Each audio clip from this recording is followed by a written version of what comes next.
اس کے مرنے کے بعد اس کا نام ممتاز علی سے سائیں ممتاز علی رکھ دیا گیا اور اس کی مزار بنا دی گئی ہے۔ جیسے کہتے ہیں کہ ہاتھی زندہ لاکھ دا تے مریا سوا لاکھ دا۔ اس کے گھر والوں نے تو کچھ ایسا پروپیگنڈا بنایا کہ پہلے یہ بیچارہ روزانہ کا 6-7 ہزار روپیہ بھیک اکٹھی کرتا تھا اور اب اس کے نام سے ایک ایسا روزی کا اڈا کھول دیا گیا ہے جو نسل در نسل کھائے گی۔ اس کا مزار بنا کے ساتھ چندے والے ڈبے رکھے گئے ہیں اور سالانہ عرس بھی لگایا جاتا ہے۔ یہ ایک ایسی جہالت ہے جس کی کوئی مثال ہی نہیں ملتی۔ یعنی اب لوگ ایک ایسے شخص کی قبر پہ جا کے منتیں مرادیں مانگا کریں گے جو بیچارہ اپنی ساری زندگی لوگوں کے سامنے ہاتھ پھیلاتا رہا۔ وہ خوش نصیب قیامت کے دن نبی کی شفاعت پائے گا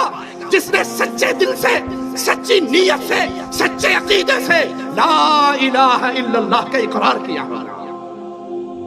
جس نے کہا ہوگا غوث اعظم اللہ، جس نے کہا ہوگا غوث اعظم اللہ، دھرتی کے مردے غوث اعظم نہیں، فقیر ہے، منگتے ہیں، کلاش ہے، بھوکے ہیں، فقیر ہے،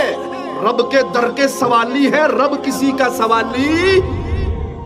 قیامت کے دن شفاعت آمنہ کے لال کی کس کو ملے گی؟ جس نے دھرتی پہ کہا ہوگا غریب النواس اللہ،